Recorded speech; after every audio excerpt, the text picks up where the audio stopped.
ரங்கராஜ் பாண்டே அவர்கள் நேற்றைய ஒரு நிகழ்ச்சியில சொல்றாரு, நம்ம திரையுலக அண்ணாமலை எதிர்பார்த்தோம்.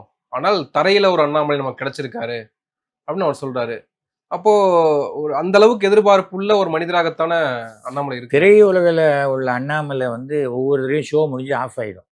அப்புறம் 2 மணி நேரம் கழிச்சு திருப்பியும் பண்ணதையே தான் பண்ணிட்டு இருப்பாங்க. அந்த அண்ணாமலை நல்லவர். இது கிரிமினல் புத்தி உள்ள ஒரு சஸ்பெண்ட் பண்ண வேண்டிய சூழ்நிலையில நானே வேலையை விட்டு போறேன்னு சொன்ன ஒரு பழைய போலீஸ்காரர் இந்த அண்ணாமலை. இந்த அண்ணாமலையை நம்பாதீங்கன்னு நான் 2 வருஷமா சொல்லிட்டு இருக்கேன். அவரால் ஒரு கடுகளவு கூட ஒன்றும் செய்ய முடியாது. அவர் செலவழிச்ச பணம் முழுக்க தன்னை உயர்த்தி கொள்வதற்காக.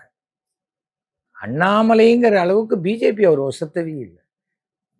பிஜேபியில் இருந்த அனைத்து பிராமணர்களையும் அப்புறப்படுத்தினார்.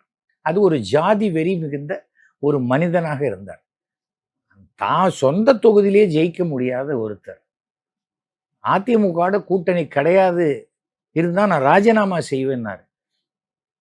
ரபேல் வாட்சிலேருந்து எல்லா வாட்சியும் அவர் வாயை திறந்த பொய்யை தவிர ஒன்றுமே கிடையாது. யாரோ ஒரு 4 பேர் மாதம் 10 லட்ச ரூபா கொடுக்குறேன்னு சொன்னவர் இன்னைக்கு எதுக்கு 1.5 கோடி ரூபாய்க்கு எப்படி எங்கே இருக்கு அவர்கிட்ட அவ்வளோ பணம்? 4 கோடியோ இதுவோ. மனைவியினுடைய சேமிப்பு இருந்தது.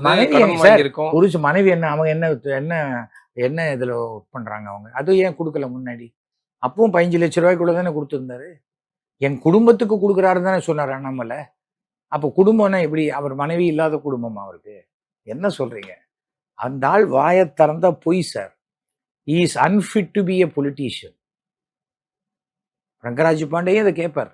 எனக்கு ரங்கராஜ் பாண்டே மேல நல்ல நண்பர், நல்ல இது உண்டு. நல்லா எதை சொன்னாலும் ஒரு பலமாக அத்தாரிட்டேட்டிவ். ஆனால் தினத்தந்தியில் வேலை செய்யும் போது இருந்த ரங்கராஜ் பாண்டே வேற, சாணக்கியால இருக்கிற போது ரங்கராஜ் பாண்டே வேற.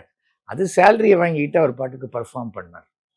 இது சர்வைவல் சாணக்கியா, இது வேற. ஸோ எல்லாருமே அவருக்கு ரங்கராஜ் பாண்டே அவர்களுக்கு தெரிஞ்ச ஒரு விஷயம், மாற்றம் ஒன்றே மாறாதது.